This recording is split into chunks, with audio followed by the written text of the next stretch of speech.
All right, I want to welcome you to Perpetual Life. Thank you for coming this evening. So great to have you here. My name is Neil Vandry, and I am your officiator tonight. And we have a wonderful presentation by a great presenter from Kimera Labs. I'm going to introduce in just a moment. And then after he speaks, we have a short presentation by Bill Faloon. So it's going to be a great night. And I also want to welcome everyone who's streaming with us online all over the world. We have a new group in the Orlando area just starting their meetup, and I want to welcome them to the group and all of the groups around the world that meet. So here at Perpetual Life, we refer to ourselves as immortalists, not because we have defeated death yet, but because we believe that future technology will conquer disease and death, and that we will have the opportunity for unlimited lives. Outside in the outer sanctuary, we have a little bit of a library there, and I'd like to welcome you to check out a book and bring it back next month. Our next service will be Thursday, December the 19th, the third Thursday in December, and we'll be here for another presentation and a wonderful time in our holiday party. So I'm going to get this going right now. I'd like to bring up our speaker for tonight. Let's welcome the founder of Kimera Labs, Dr. Ross Duncan. Dr. Duncan.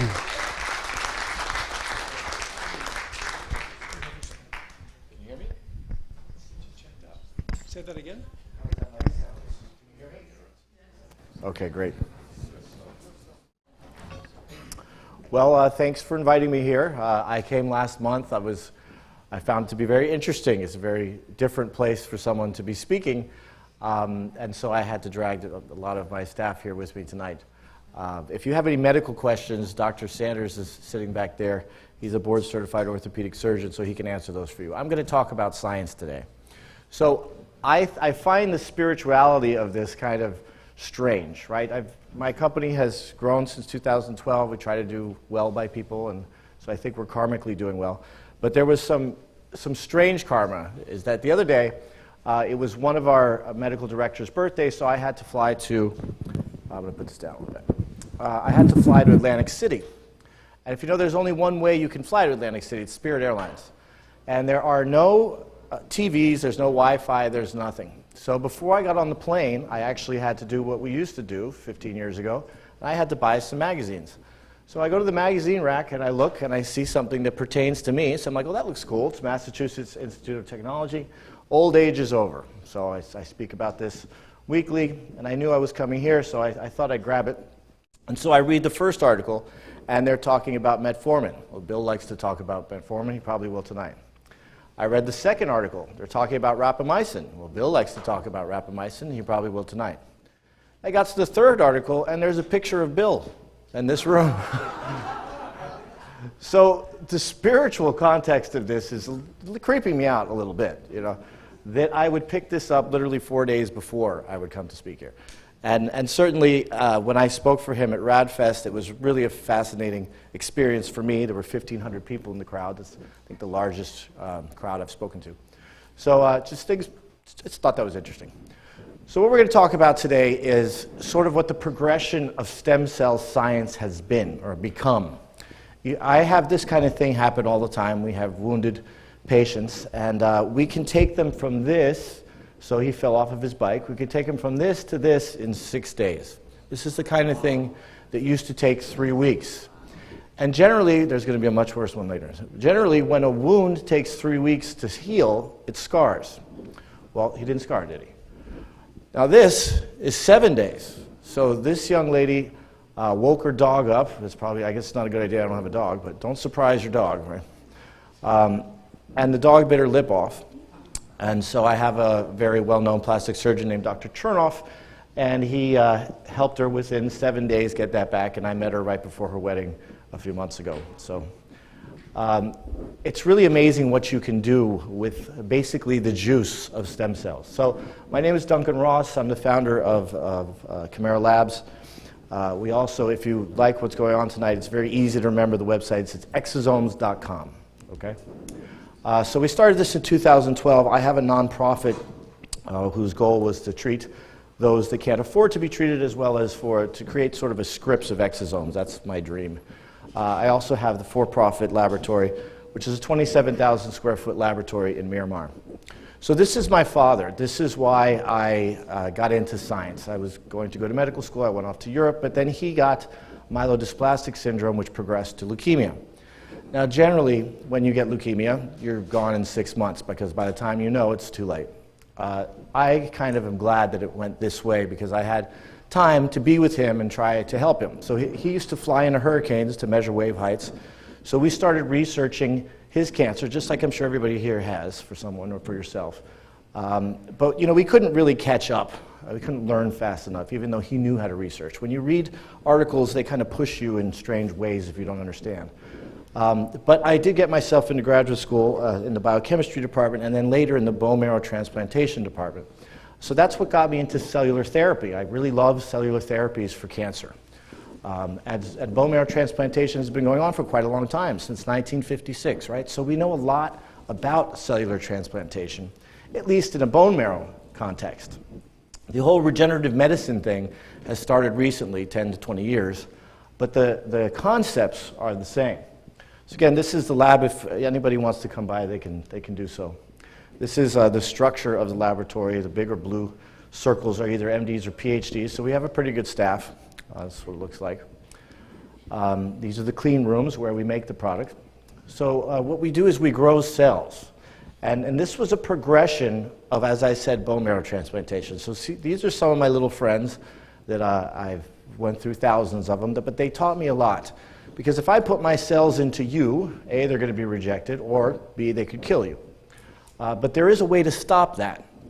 And you can stop that with cells of your immune system that are anti-inflammatory. Whether you realize it or not, you probably think you have some pains from inflammation. The majority of your cells keep you in an anti-inflamed state.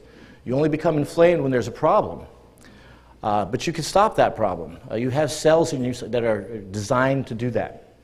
So if I take one of those cells, it's called a regulatory T cell, and I put it into this model, I could stop graft versus host disease. I could stop, say, kidney rejection or something like that. So this is something that many people or laboratories study, and that led me to this understanding of mesenchymal stem cells. I am sure that you have heard that stem cell transplantation doesn't work. Or maybe some of you have gone to a physician. Has anybody gone to a physician to get a stem cell transplant from their own fat or bone marrow? One person, okay. What was the result? Work or not work? Worked. Okay, maybe you have good cells.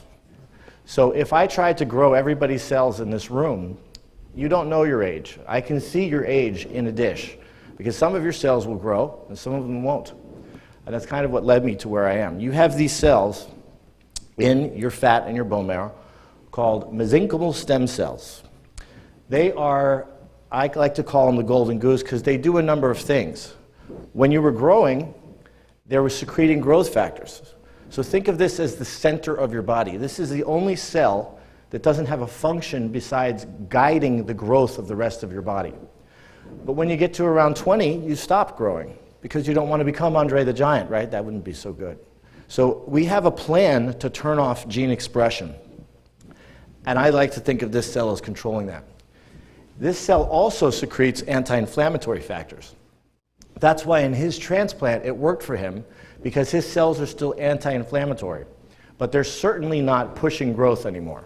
So if we want to regenerate, if we want to live longer, first thing we have to do is stop aging. I'm going to tell you how we can rewind aging in a minute. But if we just stop aging right now, I think you would all agree that's fine. Okay?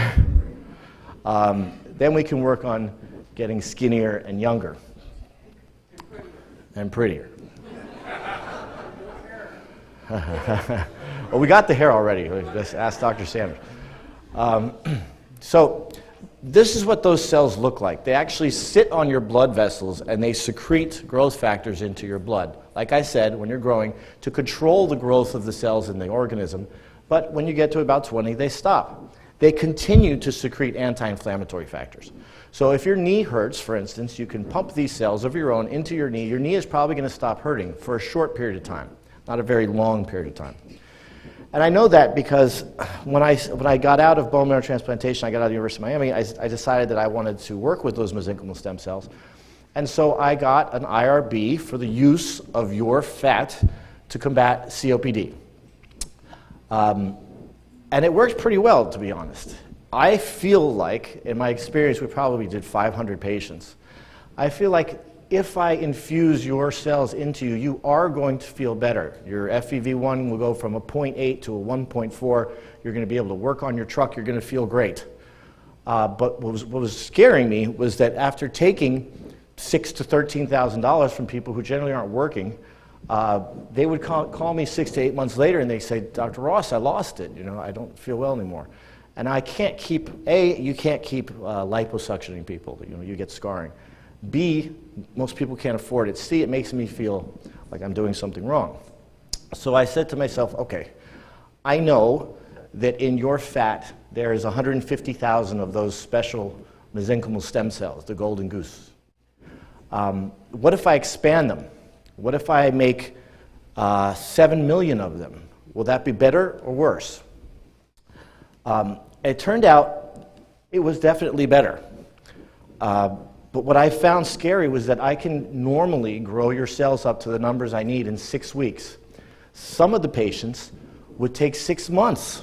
I would have a 65-year-old man whose cells would grow as well as an 18-year-old girl, but then I'd have the 70-year-old wife of my plastic surgeon whose cells I couldn't get to grow. Now, this is the wife of my partner. If I'm telling him that I can do these things and I can't do it, then we're not going to be in business very much longer, right? So one day when I was trying to grow her 70-year-old cells, I had an 18-year-old paraplegic cells growing right next to him. And we've treated like 25,000 people at this point. We do have people walking that couldn't walk before, and this is that type of a patient right here. Why? Because their cells were useful. So when I couldn't get these cells to grow, I said, well, let me take the proteins, let me take the juice from the younger cell and see if I can put it on the older cell and see what will happen. Now, generally, nobody would do that in this kind of environment because that's not ethical. You can't be mixing patients' products. But in this case, I was going to throw these out anyway, so who cares? Let's give it a shot. When I took the supernatant, it's called, the conditioned medium from the younger patient and put it on the older patient's cells started growing. So right away, that was like my eureka moment. Wait a minute, I don't need the stem cells. I need what the stem cell makes. I need the juice. And it was pretty much no looking back from that point forward. So what's happening? I'm sure you guys have seen this image. You think about this a lot. This experiment was first done in the 50s. An investigator took these two mice, an old mouse and a young mouse, put their skin together, and then the circulation joined, and then the old mouse got younger and in fact increased its ability to run a maze, and the young mouse got older. What's going on there? Some factors are passing back and forth between those mice. And it's not stem cells, because I just showed you that the stem cell is stuck to the vasculature. So some factor, some protein is going through there. And many investigators tried very hard to figure out what was similar between experiments. They found proteins like GDF11. Everybody's trying to isolate one magic protein. I'm going to argue that that's not really how it worked. It's not one magic protein. It's many different magic proteins. And in fact, it's young proteins.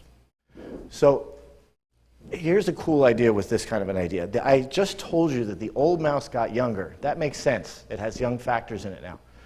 Why did the young mouse get older? The young mouse got older because we're kind of self-defeating ourselves. We have these senescent bodies that are coming off of our dying cells, and then they make the other cells around them die. So I actually know a physician named Dr. Haas and another group called the Young Blood Institute, and they'll put you on an apheresis machine. You know, your blood will go out this way, go through a machine, and then come back in here. They'll take out 50% of your serum. You'll keep all your cells, but they'll take out 50% of your serum. And your serum has those old bodies in them that you want to get rid of. He'll replace that then with saline, human serum albumin, and the exosomes that we're talking about. So I think that's a fantastic thing. I think to do it to myself and to my mother. So the disadvantages of stem cells have always been that their persistence is limited to days. When somebody gives you a transplant, those cells really don't stick around. Because if you rip them out of your fat and you put them back in your circulation, they have no place to go. They have no blood flow. So they die. It also can take me 6 weeks to grow your own cells. That's not going to be good for a burn, but what if I can't grow them at all? Lastly, I can't take cells from myself or from a young patient or from cord blood. I can't put those into you, A, because it's illegal, and B, because they're going to get rejected very rapidly. It's not going to work.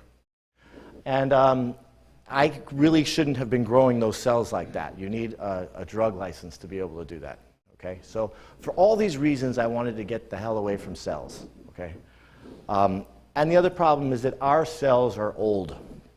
So at around this time that I saw that, literature was starting to come out proving what I had seen, which is that you can use that supernatant, the exosomes, we'll start saying, instead of cells and get the same result. This is in a model of emphysema. So I'm starting to be more confident that I can move away from using cells. So I created a dosage that was equivalent to 7 million of your own cells that I had expanded, but from a young patient or from a young placenta. That's what I focus on now. I wanted to get the youngest cell that was ethically okay for me to use, and I settled on the placenta. Why? Because the placenta is the most anti-inflammatory organ you can think of, because it's trying to not reject the baby. If I just took it from the umbilical cord, it's not even as useful. So that was in March of 2014 that I saw that. A few months, I just started collecting that medium, the food, which is very expensive. It's 10 times more expensive because it doesn't have any animal or human serum in it. And I started freezing it. So I went to a friend's party in Deerfield Beach, and this is on October 31st of that year, and he threw water on a gasoline fire. Okay? He was drunk, and he burned himself very badly. Now, he's black, so he was very worried that he was either going to scar or have some kind of pigmentation issues. So I knew that I had collected this medium, and I begged him to let me use it on him. He had other plastic surgeons that were using sort of older technologies, so I had to convince them. I had to bring them the literature to convince them. But they eventually let me do it. And then this is now him 7 days later after... Everybody clapping for This is him 6 months later. Now look very carefully here. He basically got a free facial peel. And everybody says he looks better now than he did before. And why? Because look at, he is now, because I'm taking these factors that I'm going to explain now from babies, he has baby skin, because now his cells are expressing whatever babies do. This is his older skin. There's only about 8 collagens there. It's not very elastic. Now he's got young elastic skin. So I can tell you that from March to October, I was slowly moving away from cells, but when I saw this, I was like, forget it. You know, let's just concentrate on this, because I know you can bottle this and sell it if you make it pure enough. So what's in that medium? It turns out that proteins, I hope if you guys remember, there is DNA, and DNA transcribes into RNA, and then RNA translates proteins. Proteins are the only things that actually do anything. RNA does some things. But think of the protein as a button, right? Proteins push the button. So if you leave a protein out, it will be destroyed immediately. It will be destroyed in the heat. It will be destroyed by things called proteases around. It will kill those proteins. But these little balls protect the messages. They protect, in babies, 300 messages, whereas we only have 110 messages. So this is the body's mechanism of getting information around the body. So here's an interesting way to think about it. Why is it when you get a virus, you don't die? You're able to fight that virus, like, generally. Why doesn't that cell kill every cell before you have a chance to stop it? The reason is that when that first cell is going down, when it recognizes, using something called toll-like receptors, when it recognizes the virus, it starts upregulating its antiviral machinery. And so it starts telling its neighbors, hey, there's a virus in town, there's a virus in town. You upregulate your antiviral machinery. So even though that one cell sort of sacrifices itself and dies, it has enough time to send out these Hail Mary football passes that can get picked up by cells around them so that the cells around them start to fight. And that's why you stop the virus. So it's also interesting. These are the size of a virus. So it's interesting to think what came first, the chicken or the egg, the virus or the exosome, when we first had a cell. This is how cells communicate. They are very, very small. You wouldn't be able to see them on a regular microscope. So this is a quote from my partner, actually the one that just had his birthday. And he likes to say that exosomes are the penicillin of our generation, because in many cases, you're not going to need a drug, you're going to need a biological implement to try to heal you. So on the count of 3, I want you to say young. 1, 2, 3. Young. Okay. It's not exosomes that are going to make you feel better. It's young exosomes. And that's the whole key, because of the 300 proteins that are in there.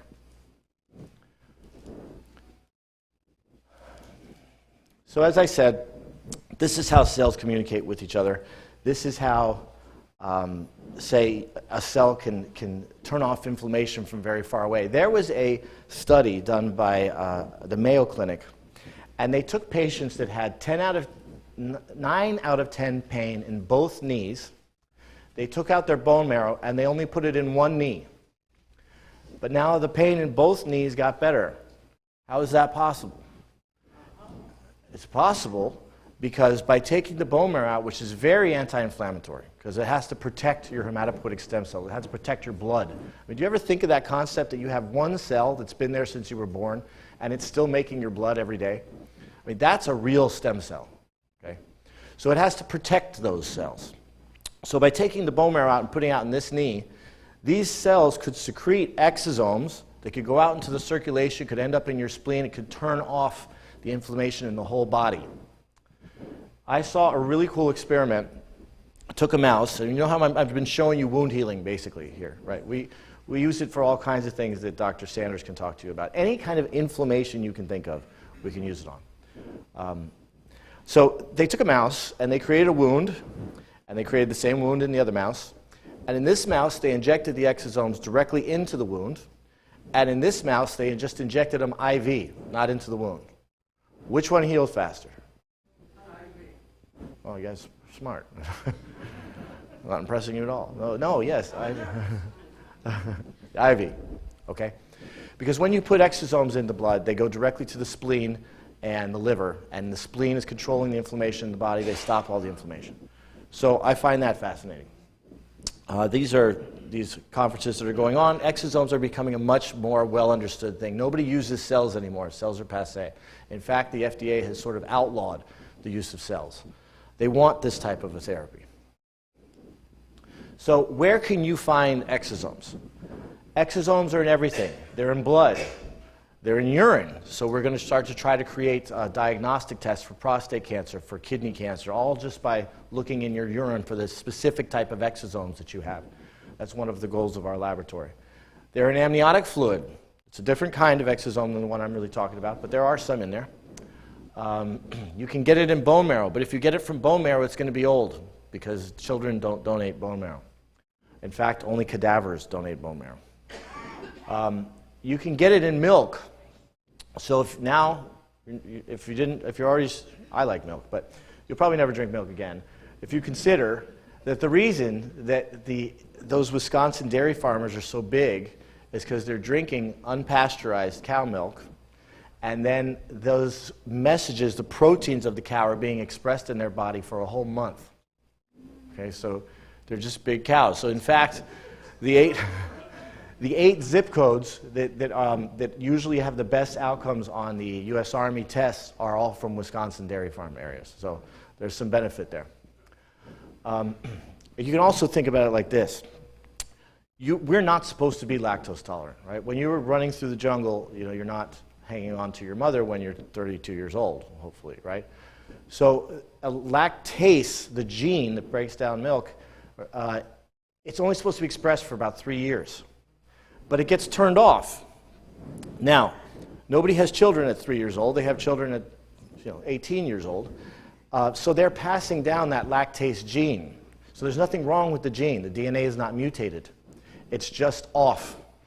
So that, in fact, is what's happening with every growth factor in your body. It's just off. If we can turn it back on, we're good. So we got away from cells. Now we ended up with a product, and I put some flyers out there, but a product that we can put in a bottle, and we can freeze it. In your regular freezer, it doesn't have to be specially preserved. We can sterile filter it because it's so small, so we can get rid of all the bacteria. Even if there were bacteria in there, you could filter them out. But in our laboratory, there's no bacteria. You can concentrate it, and you get around these other issues that you had with cells. So this is how we make it. Think about it as I take one placenta, I get it, I work on it for a period of about 24 hours, and the placenta is the olive tree. Then I create a cell bank, and every month I go and I grab a vial out of the liquid nitrogen, and I grow the cells for one more month, and I collect what they make. I collect the olive oil. So I have an olive tree, I grow the olives, and then I sell the olive oil. Again, from young patients. That's the whole key. So because I have this controllable protein product now, I can concentrate it. I can make it as effective or ineffective as I want, which allows us to treat patients of different sizes and patients with more severe types of disease. So what's happening is I showed you that mesenchymal stem cell that was on the vasculature. It's pushing this ball out, this ball of fat called an exosome. That exosome goes into the next cell, and one messenger RNA, instead of sending one protein out, it sends the blueprint for the protein. And then off of that one blueprint, you can make thousands and thousands of copies of the protein. That's why you're expressing cow proteins for a whole month, because the proteins are only there the first day, but the message for the proteins are there, so you can express them for up to a month. That's how cellular communication works. I mentioned to you there about the lactase tolerance. What's happening is your DNA is getting closed. If we can open it using a protein called a histone acetyltransferase, we can start to express genes again. I can show you that we have histone acetyltransferases in the exosomes. Why? Because we're doing whatever a baby cell does. A baby grows. A baby is very anti-inflammatory. Babies don't get cancer. I'll get to that in a second now. So again, we have DNA, we have RNA, and we have protein. So let's talk about cancer for a second. In many cases of pancreatic cancer, you have a mutation of a gene called P53. It's called a tumor suppressor. It stops cells from replicating. That gene could become mutated because some neutrino from the sun hit it and broke it. But if this DNA is broken, and I take an exosome from a baby that's not broken, you can take the normal RNA and express normal protein. So in effect, you are fixing a flat tire. The tire, if you put Fix-A-Flat into this thing, this was the flat tire. Pretend this is somebody with cancer. If you put Fix-A-Flat in there, you can blow this back up. Now the tire's still broken. The tire still has a hole in it, but you're able to keep driving forever. That's what I'm seeing happen in laboratories using exosomes. You can have a patient with pancreatic cancer. You simply slide in the correct message for the P53. You start expressing it, and the tumor stops growing. And there's 5 different laboratories that showed that data shortly ago at the last conference. They also added a tyrosine kinase inhibitor to it, and then the tumor started to shrink. So there's 2 things we're trying to accomplish here, right? We're all trying to live forever, but that's not going to be possible if we die from cancer. So this method is going to be very important for extending lifespan. There's one more thing now. We're getting to the end. 2 years ago, 2.5 years ago, and this was what I found so striking about RadFest. I had read this paper 2 years ago that showed how to rewind aging in a mouse. By expressing these Yamanaka factors to make these induced pluripotent stem cells, you know that we know how to take a cell and bring it back to like an embryonic type of cell. I mean, most people know that. So we've been doing it for 10 years. But if you could express those proteins for a short period of time, in this study, they took the mouse back 2 days and then let it go forward 1 day, then back 2 days and forward 1 day. And they extended the lifespan of these mice by like 75%. So the key to reversing aging has already been found. And now I didn't tell anybody about this because I'm too busy building my laboratory and working with what I have right now, which is good. It's anti-inflammatory, but I didn't tell anybody. So then I go to RadFest, and right before my talk, this guy gets up there and says, "Oh, I'm doing a company, I'm working on this." And this is 5 other companies doing the same thing. So that's exciting for you, though, isn't it? because those people are going to rush each other, and I'm now rushing as well. So you got 6 different laboratories that I know of rushing to create something that can be brought to market which will rewind aging. All right. So this is the one time in my life, and I saw this at Bill's conference. If I hadn't gone to Bill's conference, I would not have seen this or seen that other people were doing it, and I would have taken longer to get started. But this is the first time in my life where I have not felt jealous about somebody else doing something. Because if they win, great, I win too, right? I'll go do something else. So I'll open a jet ski stand, you know, who cares?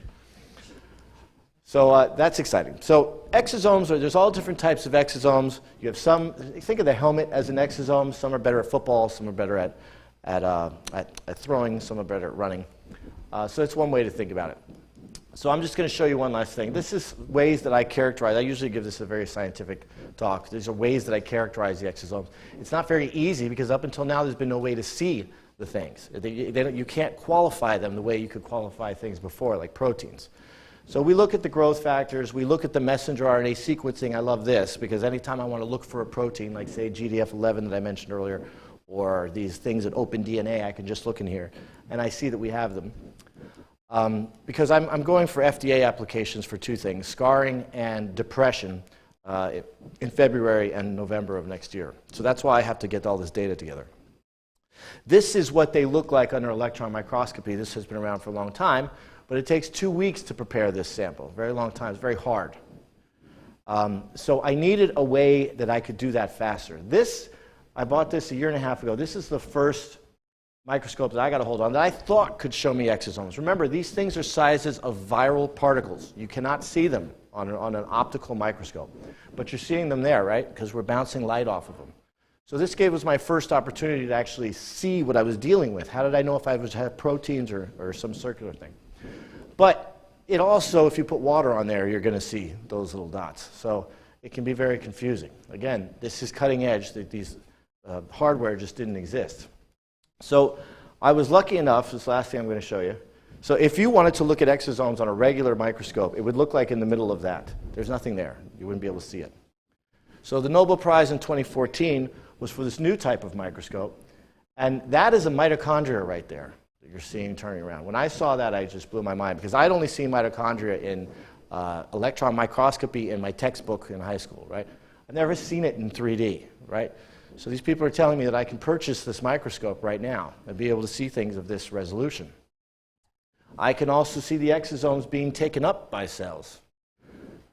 And then the final one was if you really, really push that thing to its limits, you can actually see the exosome.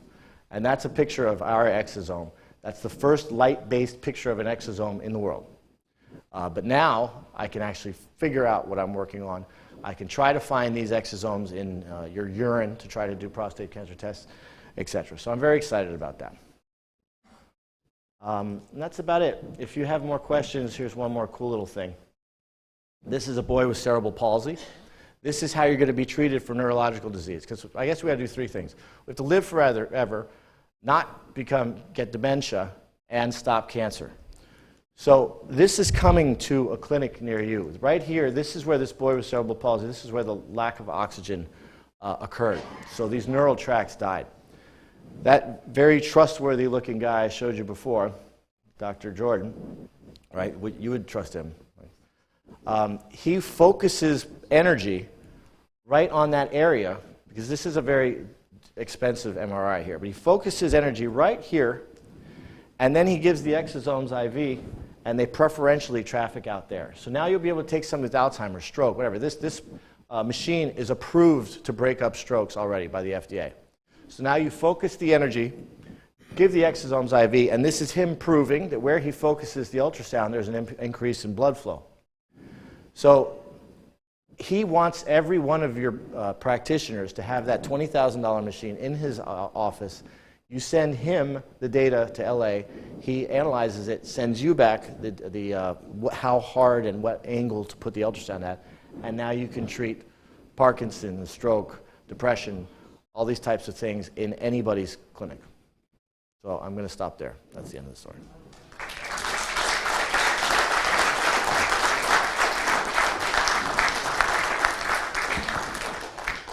We have time for about just a few questions. Go ahead.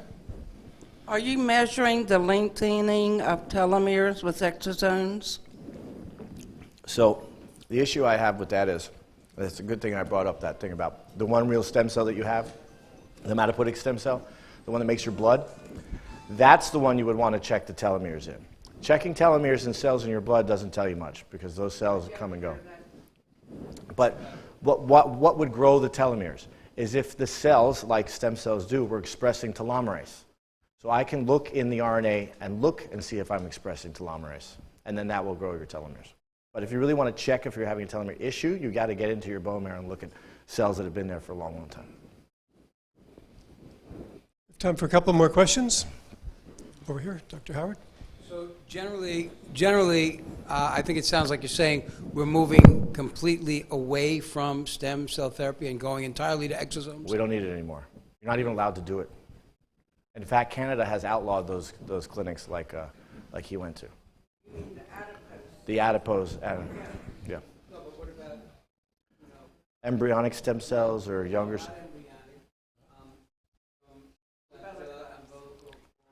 Well, remember all those words, all those things were rejected the second you put them in there. If you saw a benefit, it's probably because you caused inflammation that then was stopped by your body, so then you got an anti-inflammatory effect. But it wasn't what you put in there doing what you thought it was doing. So that's why they don't want the cells going in anymore. It was causing all kinds of inflammatory problems.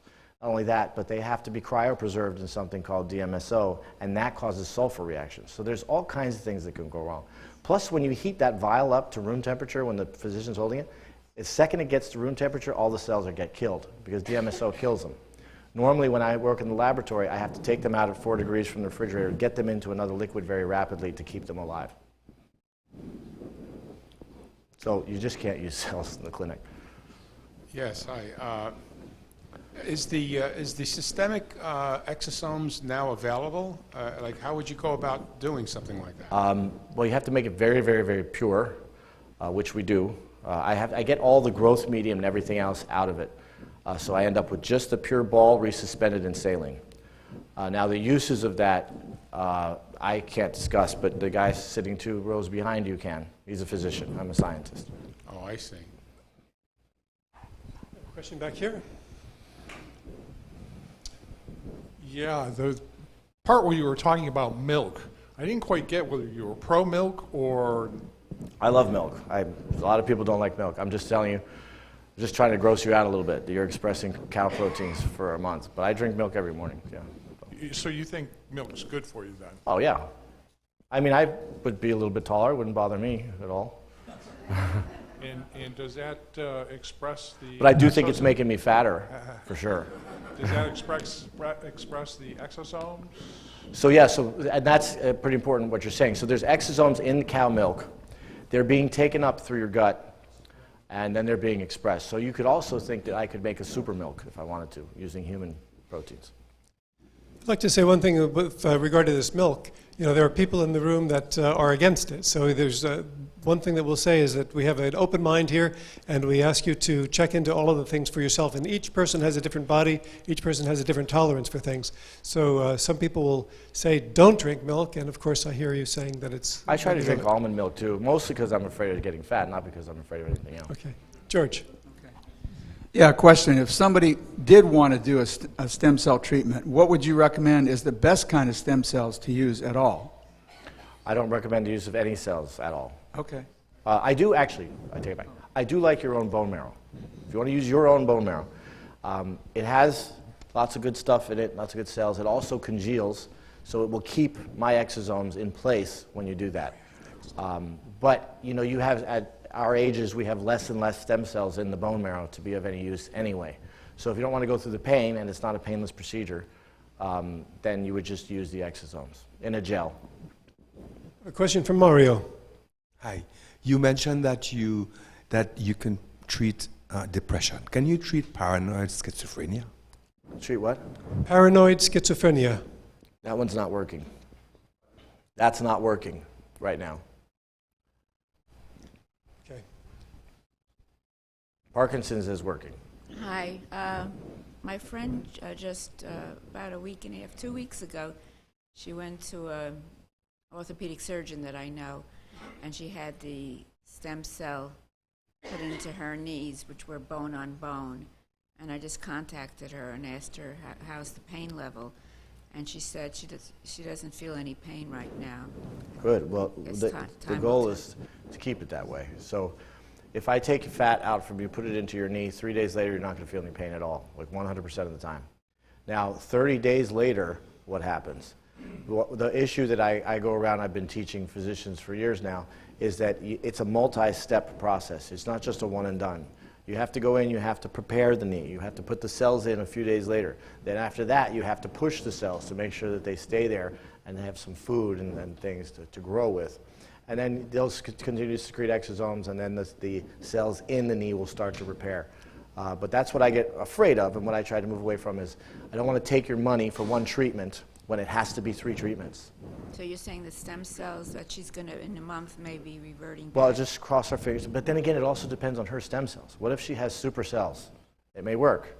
If you have, I remember I had a 90-year-old gentleman whose daughter reminded me of myself with my dad, and I hit him with 90 million of his own cells, and nothing happened because his cells were just too old. So it's really hard to discern. What about PRP? PRP, we wouldn't be talking about this if PRP didn't work, but PRP is a little bit inflammatory. It works better in certain things like tendons, etc. It doesn't work so well in the knee. But it's good because it works like a gel. Does it work like tendinitis? Yes, absolutely. Knee tendinitis. It does work? Yes. Is it That's what most people use it for. Is it painful? No. No? Not compared to everything else.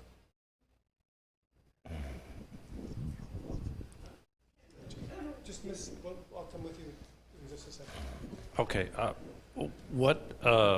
for the public, for just people right now, like what's available and how much does it cost to get a treatment, an exosome treatment? Well, the benefit of these exosomes is that it's off the shelf, right? So the cost is much, much less, 4 times less than what you would probably like be charged. how much?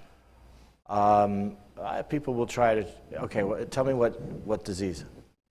Because it's... No particular disease, just for general anti-inflammatory. So life you extension would need purposes. 3 vials because of your size.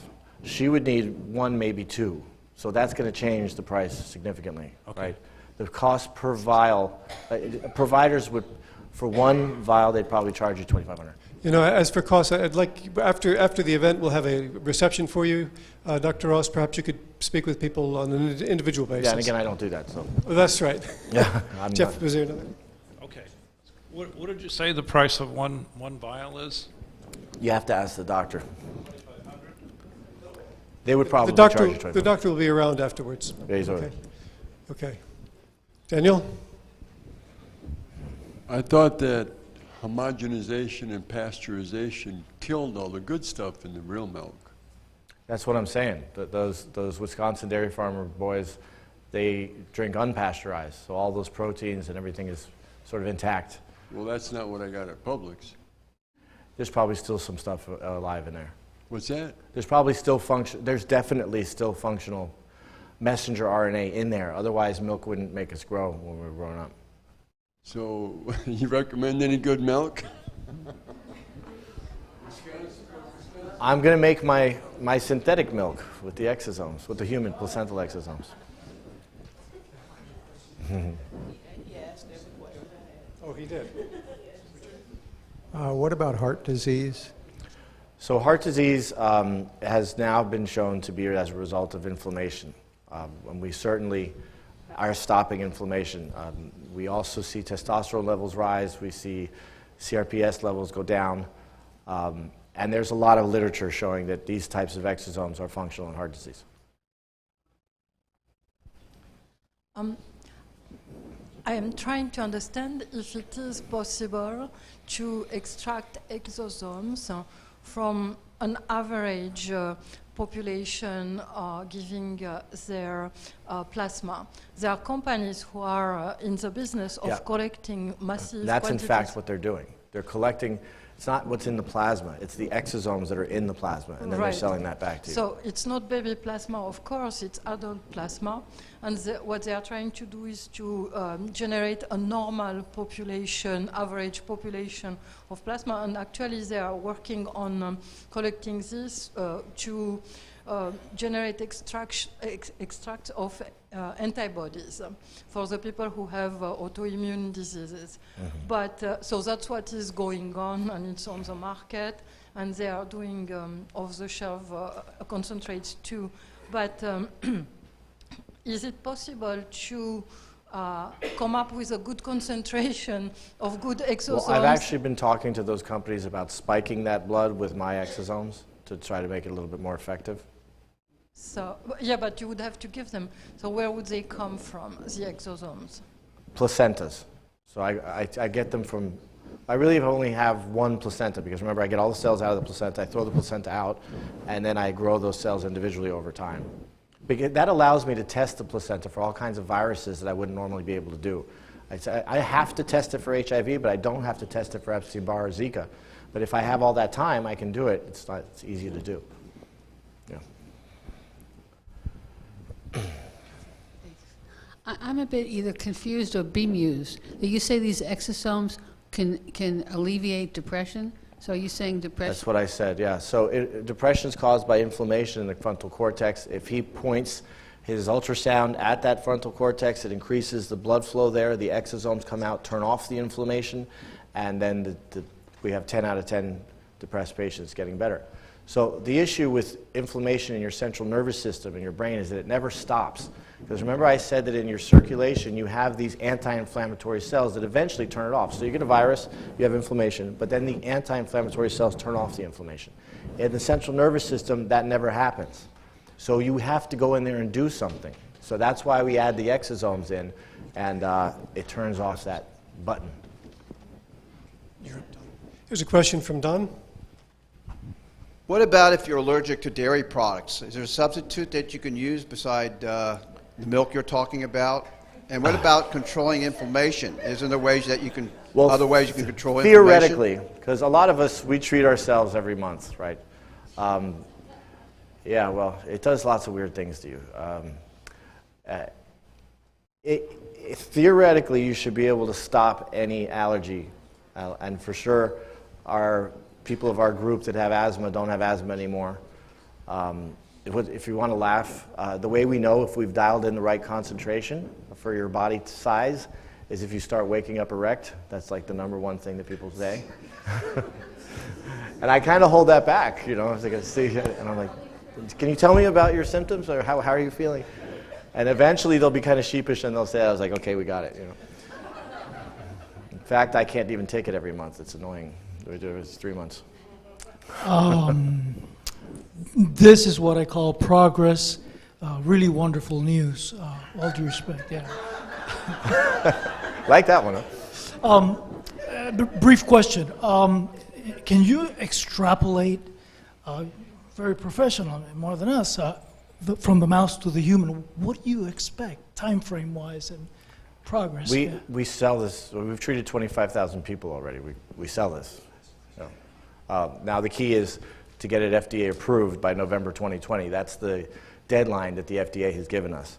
From now until then, we can do pretty much whatever we want. By that point, you have to have an IND application in for what you're going to do. So I've spent all my time and money trying to get the thing characterized, which is why that microscope is so exciting, because nobody in the world can really say that they have one, but now we can.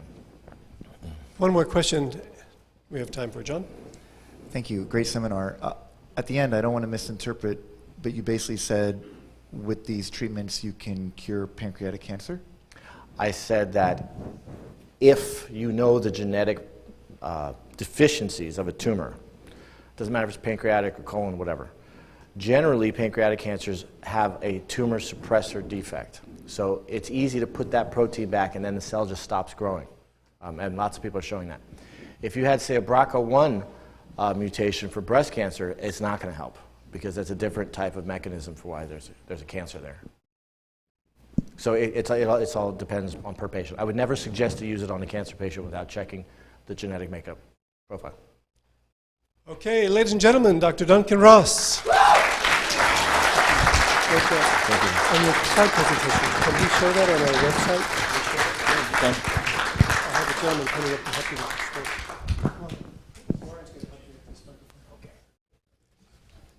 Here at the church, we have a creed I'd like to go over, and we're going to bring that to the screen, and this is the Perpetual Life Creed.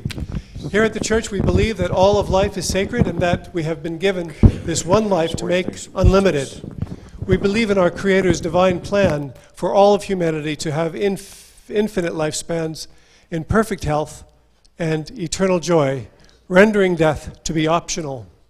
By following our Gospels, we achieve eternal life, creating a heaven here on earth. We follow Nikolai Fedorov, who taught that the transcendence of the Creator will only be solved when humanity in our unified efforts become an instrument of universal resuscitation, when the divine word becomes our divine action. And we follow Arthur C. Clarke, who said the only way to discover the limits of the possible is to go beyond them into the impossible.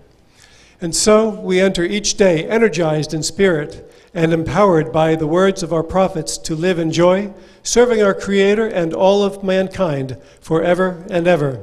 And now I'd like to bring up the founder of the Church of Perpetual Life. Give a great hand to Bill Faloon.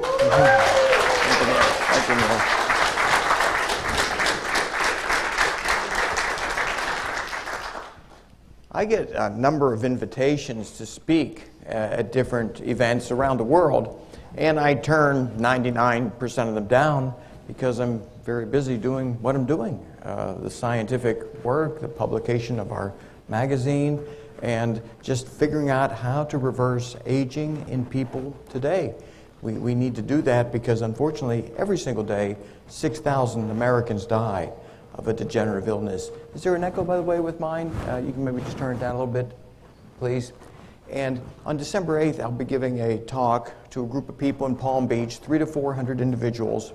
And I thought, well, that'll be easy for me to give that talk. I can just repeat what I talk about at the church or at RadFest.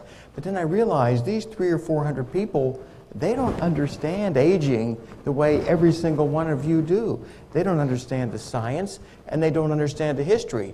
So I had to put together a little bit of a new presentation for this group to explain, to reveal for the first time to 300 to 400 high-end people the new paradigm. A biomedical renaissance, the prospect of human age reversal. And it turned real from the standpoint of a critical mass being reached in year 2015. People like Dr. Duncan and others were working on it, but no one really knew about this information until around 2015 when a critical mass was reached. The cover of Time magazine talked about babies being born at that time, where they were going to live to be well over 100 years. No one really disputed that based on accelerated technologies. But what few people understood back in 2015, these technologies were becoming applicable to older people back then, and even more applicable to older people today. So the bottom line is, people living today are no longer limited to these very short lifespans. Average age in the United States is still around about 78, 79 for men. And of course, women live longer, but those averages include people who take very poor care of their health. They engage in dangerous dietary practices, cigarette smoking, all kind of terrible things. But what I'm going to do initially here is just remind people about 2015. That was the year that enough of a group of scientific people and business people got together to make a decision. Let's make an attempt right now to enable people to live forever. And a lot of it emanated from the multi-billionaires of Silicon Valley, these people who had accomplished the impossible. They were not that old, but they realized they weren't going to live forever unless technology advanced really, really fast. So the founders of Google put money into a company that was dedicated to finding a way to slow down or reverse aging. And Other multi-billionaires made the covers of major publications. Then they were determined to use science to figure out a way to reverse aging in people. And this is what I'm going to present on December 8th in Palm Beach, just a little bit of history of what's been going on that most people just don't realize, that the wealthiest people in the world are putting hard money into finding a cure for every disease afflicting mankind. Jeff Bezos putting a lot of money into senolytic research, which is fantastic. And you all understand the concept of senolytics, removing the senescent cells that cause us to age prematurely. He's hoping to develop technologies that work better than what we have right now. But to get back to where we were in 2015 and what Duncan was talking about, really fascinating that age reversal, the secret is in young plasma, young bone marrow. That is the technology that we know right now has tremendous rejuvenative properties. And what happened is a confluence of scientific studies came together in 2015 to the point where we knew categorically that young bone marrow, young plasma, systemically rejuvenates older animals. Of course, a big factor in that were the exosomes that you just heard about. Those are regenerative factors in young plasma, young bone marrow, that's enabling older animals to grow biologically younger. Now, January 2015, Nature, very prestigious scientific journal, by the way. When you read a big headline in your local newspaper or you see it on CNN, often it emanated from a study published in Nature. And what Nature's people did is put together all the research about the parabiosis, the suturing of a young animal onto an old animal, where the older animal grows biologically younger. And the data is very consistent, that young plasma containing those exosomes and paracrine factors, all kinds of beneficial nutrients, well, they're in young plasma and they regenerate older animals. And that motivated research entities around the world, the ones that we look at with respect, Harvard, Cambridge, Brigham and Williams. We looked at those institutes for solutions for major disorders. They started using young plasma in their research to figure out how they could regenerate older people back into a youthful state.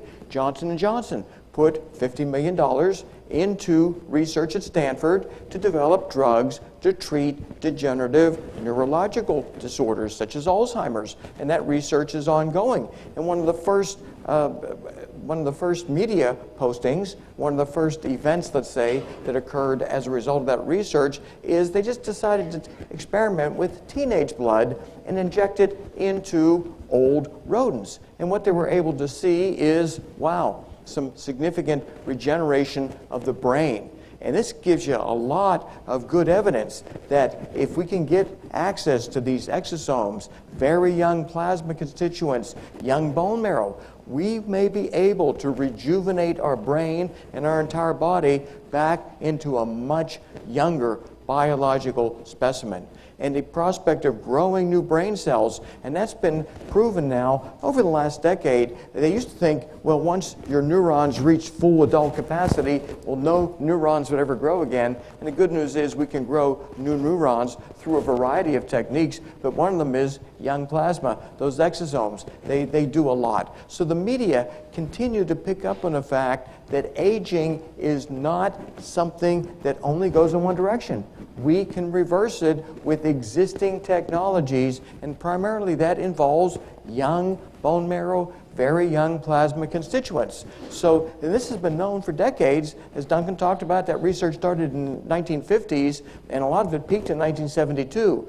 But young blood rejuvenates old animals. No one can debate that. The scientific literature is quite consistent. And we can also enable those older animals to live the human equivalent of 10 to 12 years longer using rather primitive techniques. This study was published in 1972, and it showed that young blood enables old animals to live the human equivalent of 10 to 12 years longer. Now, this slide that you saw with Duncan, I put a red box around that lower left-hand corner because what it shows is after 1972, parabiosis research fell off a cliff. Now, reasons include lack of funding, the scientists themselves growing older, and perhaps just being diverted into other areas. But the fact is, when you have technology that's showing such tremendous potential and it stops, it's very frightening. And it's one of the reasons why we hold these services all these months at the church. Almost every month, I give talks when I'm able to, and I publish and write newsletters to let people know we can't let technology be forgotten, because historically that happens a lot with medicine. CPR was perfected hundreds of years before it was readapted in the United States in the 1950s, 1960s. Millions of people died prematurely. It was really a terrible thing. And I use historic analogies to validate what I'm saying. They uncovered a cure for scurvy in 1497, and yet it was not until 1932 that they identified the fact it was the vitamin C in citrus fruit that is a cure for scurvy. But if you look at this chronology, some sailors discovered if you give someone dying of scurvy some citrus, wow, they just get better real fast. And if they take citrus, they don't ever get scurvy. And so a study was done a long time later. What's that, 150 years later, James Lind, he did a study and he shows that citrus indeed cures scurvy. And then in 1870, a flawed study. They used oxidized lemon juice, and the vitamin C wasn't there anymore because of the oxidation, and it didn't work. So they proclaimed in 1870, citrus doesn't work anymore. It's a waste of your time to even try it. And people started dying of scurvy again. Even Dr. Robert Scott, he's down there in Antarctica with his crew of people, and they're dropping dead of scurvy. Had they brought some lemons or limes with them, they wouldn't have died. 1932, vitamin C is discovered, and they said, well, there it is. That's what cures scurvy. And the analogy to what you just heard Duncan talk about here with his research is that we've known for many, many decades that there are factors in young plasma that can have rejuvenating properties. But the exosomes, that's only been a relatively recent phenomenon.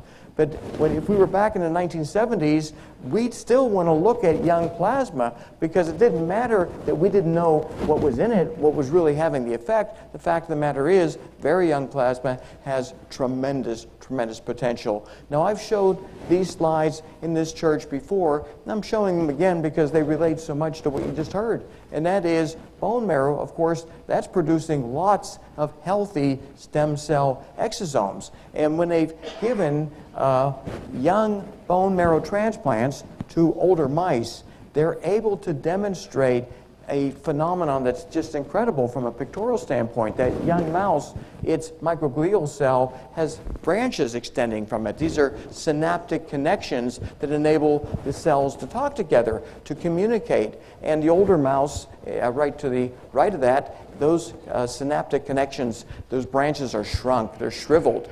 But when they gave an old mouse young bone marrow, they rejuvenated the synaptic connections, and they were able to restore a lot of neurological function to those older mice. Now, people can't have young bone marrow transplants. We'd risk the graft versus host disease, could very well kill us. But if we can simply benefit from the exosomes or some very young plasma factors, we can start not just growing younger, but behaving younger.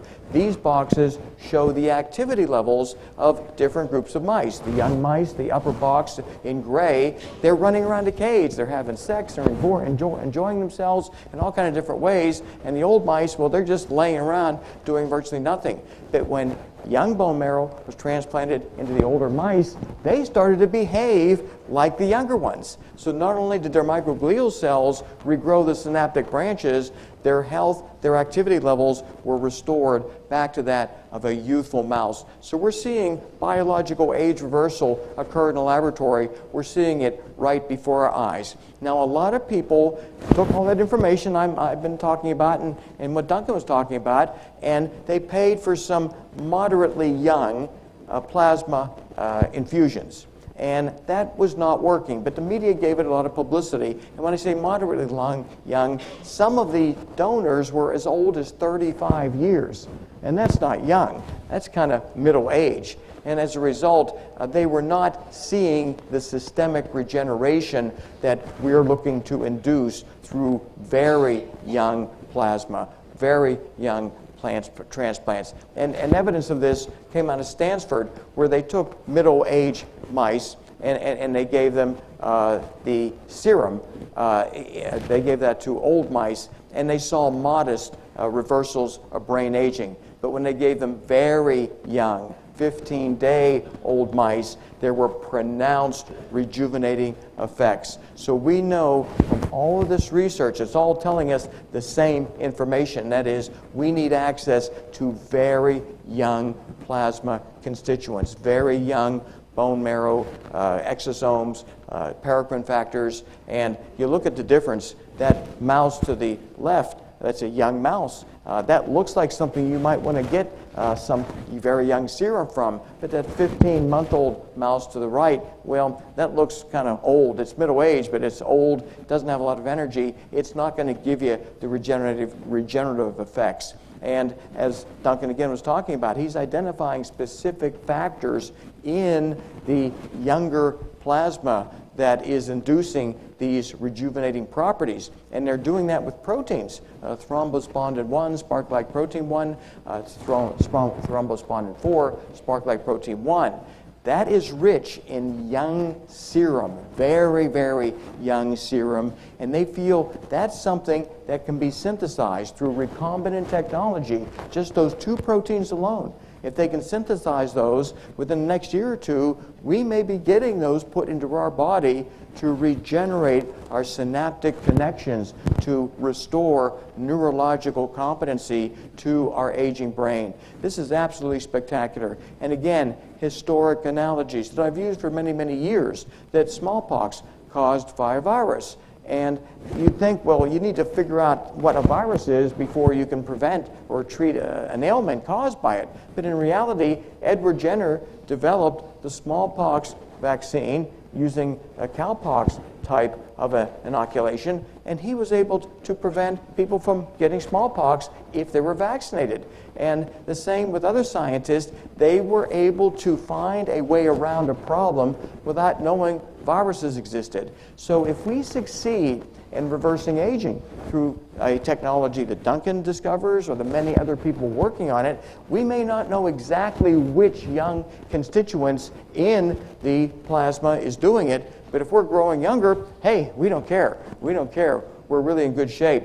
Now today, we have multiple interventions that we are attempting to use in a simultaneous way to reverse aging in older people. And my recommendation for anyone considering exosome therapy is to follow our stair-step approach to biological age control, which includes what you're seeing up here in a rational way. And I use as evidence a study that came out in fruit flies showing that 3 drugs used together increased their lifespan 48%. And to put this into proper context, typically if you give fruit flies a life-extending compound, you extend their life 5 to 20%. And they think that's really good. But all 3 of these drugs put together enable these to live 48% longer. And the compounds, well, rapamycin, you've heard about that for a long time. Lithium, underappreciated. I want to make a recommendation now to everyone in this church. It's really inexpensive. Just 1 milligram of lithium a day, just one, has profound anti-aging properties. It's a GSK3 inhibitor. That's glycogen synthase kinase 3, inhibits that particular protein enzyme in your brain in a way that can help prevent dementia and potentially extend your lifespan. And then, of course, senolytics, we've been talking about that for a real long time, but kind of a missing link, and sometimes the cheap stuff is what you forget about. You think something that's inexpensive can't possibly work that well, but lithium, yes, I think everyone should consider taking about 1 milligram. And you could probably buy a bottle of that if any company sells it. I don't have a referral to any company right now. You could probably buy a bottle of that for under $20 for a 1-year supply and get some tremendous benefits from it. So you look at this, the benefits of just one of those drugs extended the fruit fly's lifespan 11% 2 of them, 30%, 3 of them put together, 48%. What's going to happen when we put the 10 to 12 different interventions together all at once? How much longer are we going to enable people to live? Well, that's what we need to find out. Well, the breakthrough, what do they call when there's a news break? The Sun Sentinel, if you read it this Sunday, fantastic piece of information. The National Institute of Health has awarded a $23 million grant to do a study of 10,000 dogs. They're going to do a complete genome sequencing. They're going to identify what causes your pets to age, develop disease, and die. And they're going to include in that 10,000 dog study 500 dogs who they're going to give rapamycin to and see how effective rapamycin is in dogs. And the criteria, by the way, is these dogs have to be your pets. They're not going to be caged dogs. They're not going to be wild dogs. They're going to be the ones that you take care of in your home, and you do everything you can to keep them healthy, but eventually they get old and die. They want to have that healthy control group of dogs to start with, and then add on different interventions to figure out what can they do to extend lifespan in the dogs, and then rapidly translate that into human studies. And we've talked about rapamycin in dogs back 3 or 4 years ago. We showed a CNN video clip many times about how rapamycin was able to reverse aging in at least one dog, and now the result of all that has resulted in $23 million being spent on a study. And New England Journal of Medicine, that's like the final prestigious journal that's picked up on senolytics. JAMA has done it, and virtually every other prestigious medical publication has discussed the problem of the senescent cell burden. And if we remove senescent cells, we're going to maybe alleviate a lot of chronic diseases and enable people to live a lot longer. So our stair-step approach to biological age control, we've shown this for many years, and we alter it whenever we think we need to incorporate something new, but activate AMPK. Metformin does that, along with a lot of the nutrients you take, under-eating, aerobic exercise, that all activates AMPK. Senolytics, the platinum way of doing that is dasatinib, quercetin, NAD restoration, autophagy induction, and rapamycin, by the way, does that very, very well. And then that fifth step, biologics. Well, that's what you heard Duncan talk about. Exosomes. Those are part of the biologics that we feel are step 5. But before you consider the exosomes, I advocate metformin, the senescent cell removal, NAD replenishment, removing the cellular debris in your cells. That's what autophagy is. Clear out your cells with rapamycin, and then move on to the exosomes. And by the way, you can do steps 1 through 4 probably in 30 to 45 days. It's not like it takes you a long time to do all that. And then you're going to prime your body to benefit from those exosomes, in my opinion anyway, a lot better than if you just got the exosomes by themselves. So that's my suggestion. And what we're all faced with, unfortunately, is being stuck in year 2019, because we feel by year 2030, aging is going to be cured. We just don't have time to delay age reversal research. I just want to announce that our donations are coming in to our Vitality and Aging Interventions trial, which, by the way, we intend to include exosomes as part of that study. But we got, I think, 10,000 in today, so we're up to over $635,000. That will cover the cost, we believe, of the trial. And the only reason we can do a study like this is the donations of the doctor's time, my time, and the contributions that are coming in. We're also getting heavily subsidized therapies that are coming in from the people who make these. So it's enabling us to do a study that should cost $10 to $20 million. We're going to do it for about $550,000. And again, this is a chart of the different interventions available to you right now that may enable you to reverse your aging process. There's not a single one that we feel is going to do it, but you put these all together and we may be seeing some significant regenerative effects in older people. This is the charity that I started in January 2019. And I really had no idea if we'd raise any significant money whatsoever. Good news is we did. We raised enough money to commence a study in January 2020. And if you do donate money to charities, I'd like you to consider ones that are trying to save your life. And that's what this one is seeking to do. 30 to 50 people. We're seeking to make them younger in a significant and meaningful way within 12 months. That's the objective of that charity. And again, our stair-step approach to biological age control, that human intervention study I talked about that's raised the money, it's going to follow these steps to see how well it really works. And if we can make it to year 2030, we believe aging will become a manageable condition, and we can then deal with the diseases that still are plaguing us, find ways to cure those. Hopefully exosomes will be able to do that, avoid accidents, merge into the cloud, immortality by 2050. So again, we've got so many more interventions today compared to where we were in 2013 when this church was founded.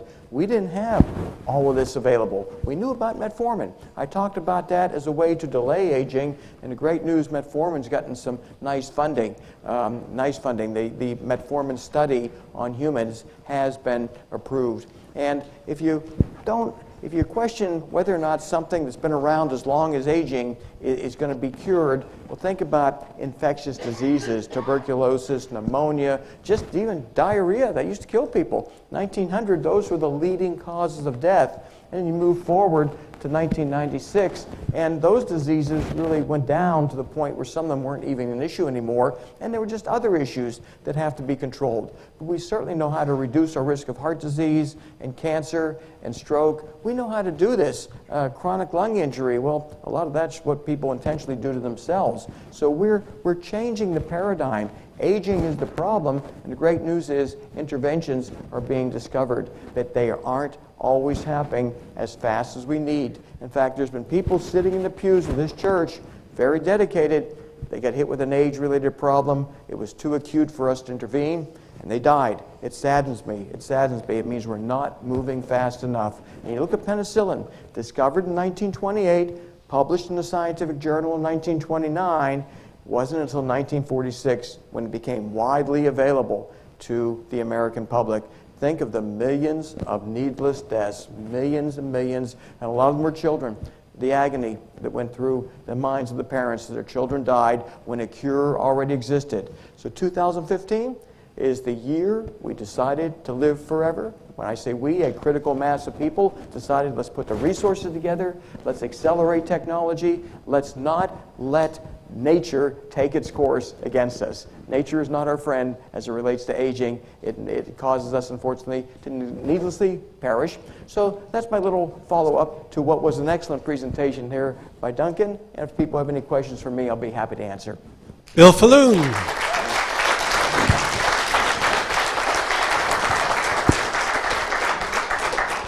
Patricia. Are you considering to carry lithium 1 milligram at life extension? Yes, we'll probably do that next year or two, but you can buy that anywhere. The 1 milligrams, just any health food store, you get a milligram, a lithium, and as I said, what I love is it costs virtually nothing. So some of these new supplements and drugs, they cost so much, people can't afford them. But something as efficacious as lithium, and we've been talking about it, by the way, at Life Extension for the last 4 or 5 years, and it just after that fruit fly study, we realized we're not just telling people enough to take this because it's good for you and it's not going to break the bank. Mark. Are you recommending rapamycin yet? We've got a number of people on 5 milligrams a week of rapamycin. It's going to be in our Vitality and Aging Interventions clinical trial. We've been recommending rapamycin for the last 3 to 5 years.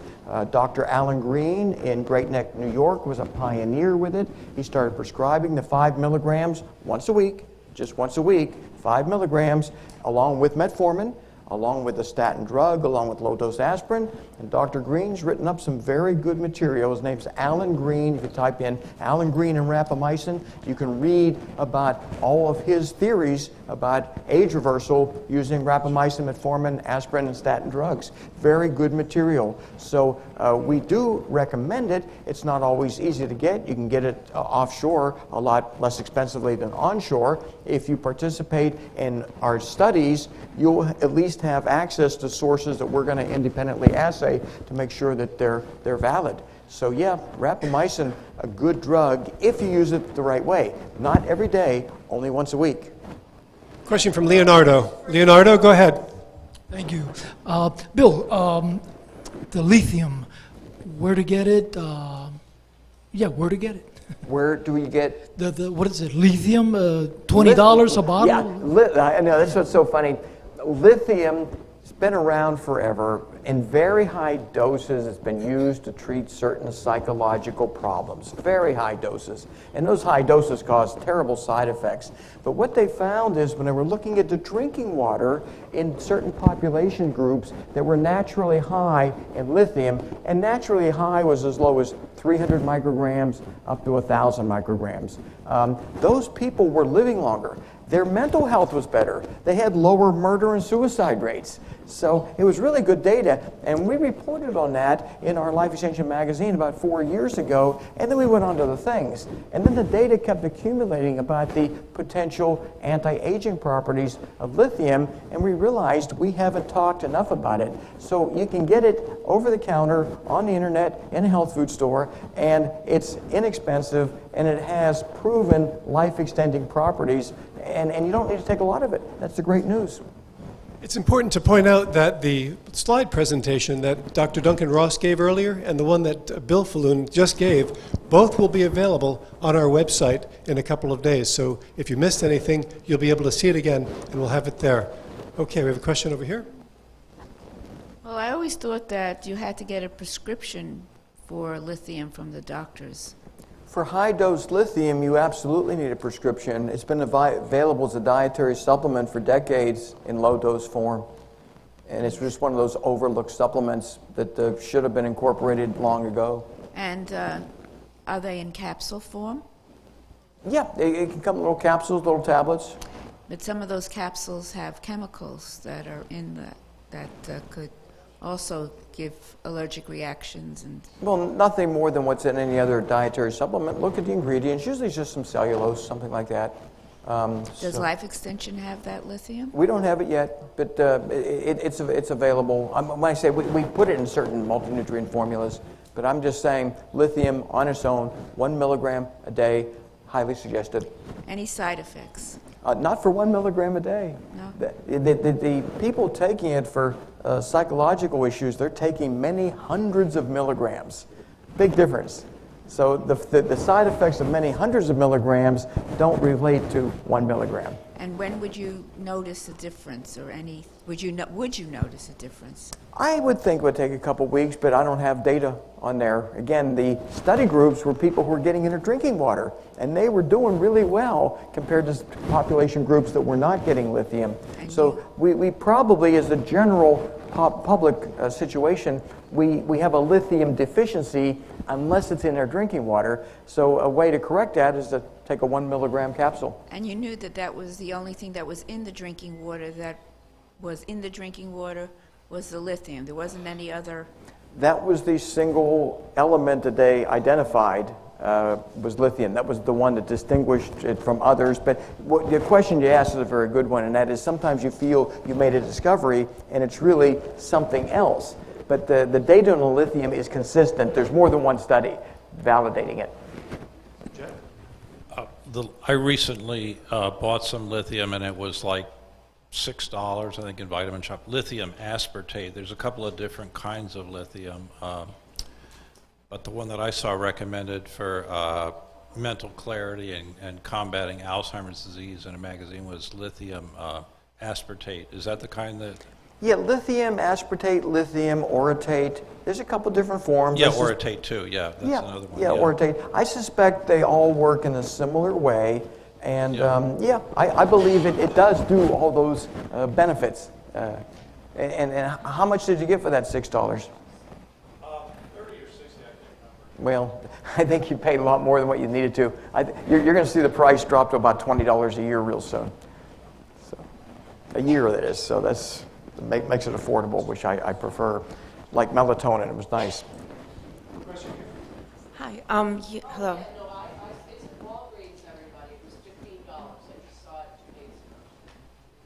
So how much? So I'm hearing that someone... $15 at Walgreens. How much did you get? I just looked and I just know it's there. I didn't really... Okay, so what it is, bottom line is inexpensive, and as it becomes more widely known, the price is going to drop. So a great little tidbit of new information. A lot of people are giving... Pardon? Oh yeah, Publix? the woman, you made a good point. Metformin, if you go to Publix and have your prescription, is free. They'll give the metformin to you just for walking into Publix and hopefully buying something else. Okay, good.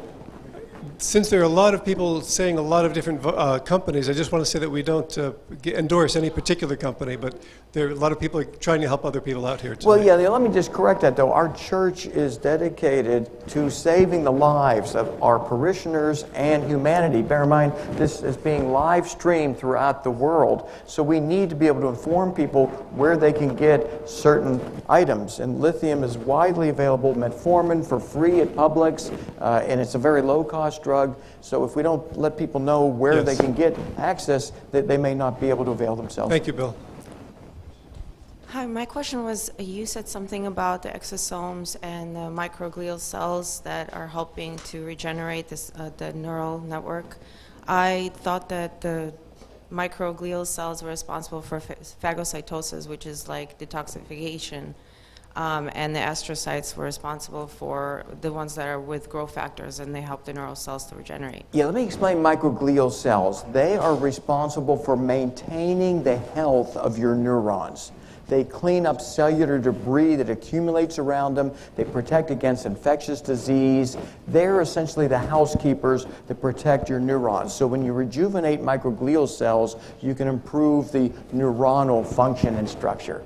And you're correct. I have slides that show that. They're the ones with the growth factors. So I was wondering how the microglial were helping, because they're responsible for phagocytosis, and the growth factor ones are the astrocytes that help the neural cells to regenerate. So Well, the microglial cells, they're finding have more roles than what were originally thought, and what that study that I showed involved was the transplantation of young bone marrow into old mice, and that is what regenerated the microglial cells. So in redoing that, those microglial cells apparently help restore the neuronal cells because the activity levels of those mice was improved, and they were able to improve a lot of neurological function. So we're learning more and more about the brain. You used to think it was just neurons. Now it's a number of different cells that have to work together to make us who we are.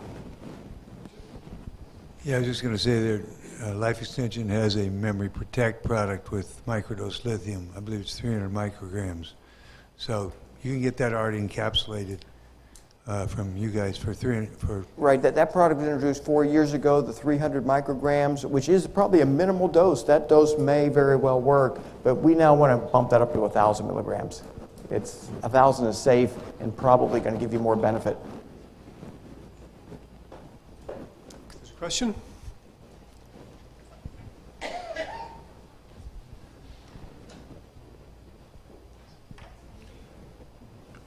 The last time I was here, somebody talked about berberine as having the same kind of effect as metformin, and you had made a comment that there was some disturbing information about berberine. I was wondering if you could elaborate on that. Okay, it's not disturbing information about berberine. Metformin functions via multiple mechanisms. One of them is to boost AMPK, and berberine also boosts AMPK. And it's become very popular to use berberine instead of metformin because you don't need a prescription and people feel it's natural. We looked at berberine. We realized we could make a lot of money selling it. But our scientific staff felt that there was a potential risk for using berberine. So we decided not to sell it. We lost millions of dollars by not selling it. but we didn't want to risk the health of our supporters. And we feel the data on metformin is so much more persuasive. Bear in mind, a lot of nutrients also boost AMPK, curcumin, green tea, gynostemma pentaphyllin, aerobic exercise, calorie restriction, a lot of ways to do it. But right now, at the top is metformin. That's our #1 recommendation. You can get it for free at Publix, as we were reminded. Doctors more and more are writing prescriptions for it, even though people are not diabetic. So, or you can order it offshore. So there's a lot of ways to get your hands on metformin, and that's what I talked about back in 2013 at this church. We started as a group talking about it in 1995, as far as its anti-aging properties. And many people may not know this, but metformin is actually an herbal extract, correct? Well, yeah, it's something that came out of the French lilac. And what they simply did is took the natural phyto extract from French lilac and synthesized it.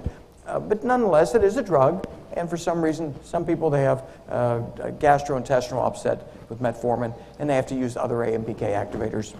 Would you mind elaborating just briefly on the risk from berberine? The risk had to do with the liver, and it had to do with a theoretical interaction that could cause some problems. And it was enough for us to justify losing many, many millions of dollars to not risk the health of our supporters. And we have a lot of people still taking the berberine, but again, that's their choice.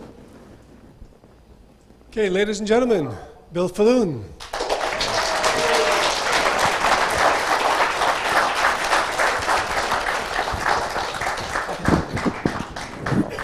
I want to remind you that next month, December 19th, we'll be here again with another great presentation, and Bill will be our speaker next month. And so we have a nice reception for Dr. Ross and for Bill downstairs. I think the choices tonight are salmon, cod, and chicken soup. I hope you'll enjoy and stick around, and I know you may have some questions individually for our speakers tonight. What's the topic for December? So, okay, the topic is not going to be necessarily health related. I'll bring some updates up, but it's the remembrance of the resurrectables. It is to remember people who are cryopreserved, to never let their name be forgotten, because we're hoping to bring them back. And so it's a holiday get-together. It's a very brief talk that I give. We will put the photograph and a description of about 300 people that will roll actually all day long. That's part of our church's mission, is to remember people who are no longer with us in the hopes of remembering them in a way and helping to bring them back.